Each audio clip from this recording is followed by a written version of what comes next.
Hey everybody, I'm so excited that I'm going to get a chance to read to you. This is A Boy Called Bat. It is one of my favorite stories that I used to read when I was in third grade teaching. So when I was asked to read this to you guys so you could follow along at home, I became super excited because I haven't read it in a couple years. So what we'll do is we'll just read, and each video will be one chapter, and I kind of talk about it, and then you can go and do your questions. All right, so chapter 1 of A Boy Called Bat by Elena K. Arnold. After school. Bigsby Alexander Tam stared into the refrigerator, trying to decide what to eat. He knew that the longer he took, the more energy he was wasting, and Bigsby Alexander Tam did not like to waste energy.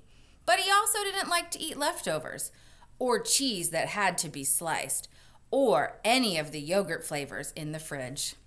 "Bat, close the refrigerator door," yelled his sister Janie from the kitchen table, where she sat cutting out pictures from a pile of old magazines. Janie, he was sure, had eaten all the lemon and vanilla yogurts, and she knew he only liked the creamy ones, not the fruit on the bottom kind. That was what almost everyone called Bigsby Alexander Tam, for a couple of reasons. First, because the initials of his name, B, A, and T, spelled bat. But there were maybe other reasons. Bat's sensitive hearing, for one. He didn't like loud sounds. What was so unusual about that?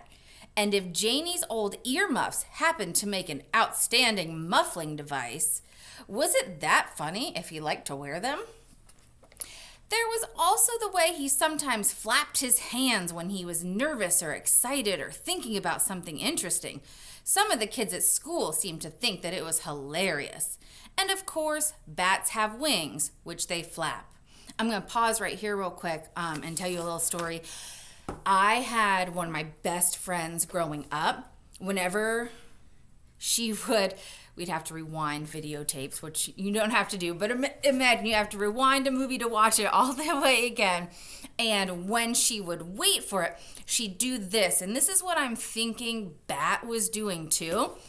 Was moving his hands, kind of flapping like that.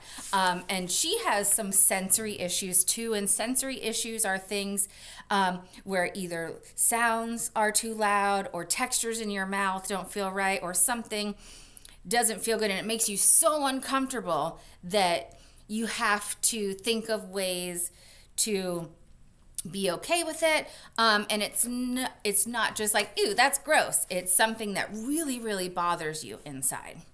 Okay, we're going to pick back up. I just read the sentence, and of course, bats have wings, which they flap. So, between the initials and the earmuffs and the hand flapping, the nickname had stuck. And truthfully, Bat didn't mind. Animals were his very favorite thing. Better even than vanilla yogurt. "Janie, did you eat all the vanillas?" "Not all of them," Janie answered. She curved the scissors around the bent arm of the boy she was cutting out. "I saw you eat at least 2 or 3 of them." "Did you eat the last vanilla?" "Yes," said Janie, with a final snip. She freed the shiny paper boy. It was delicious. I think she's teasing him.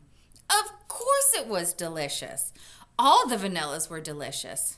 "Well," said Bat, closing the refrigerator door a little harder than he needed to, "now there is nothing to eat."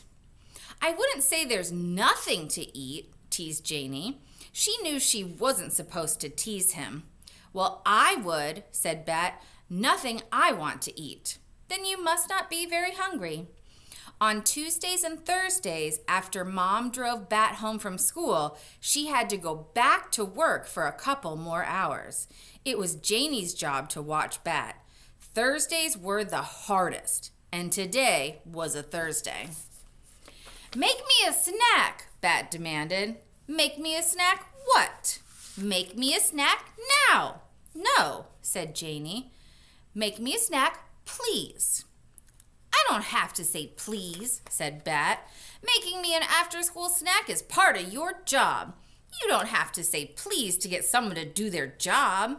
You do if you want them to do it well, said Janie. But she pushed back the magazines and stood up. Bat felt his elbows beginning to bend. He felt his hands getting ready to flap. I'm hungry, he said. His voice sounded higher. Okay, said Janie. Don't fly away. I'll fix you peanut butter and jelly. Without the crust, Bat said. He felt better already.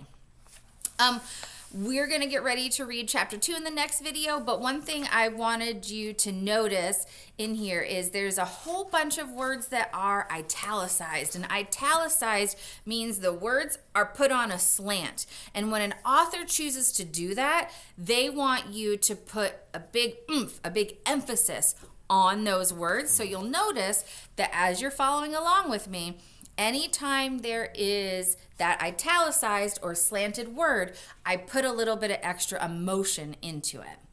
And it's just a way that the author helps you get to know characters because it shows a lot about who someone is based on what they say. So I'll see you in the next video for chapter 2.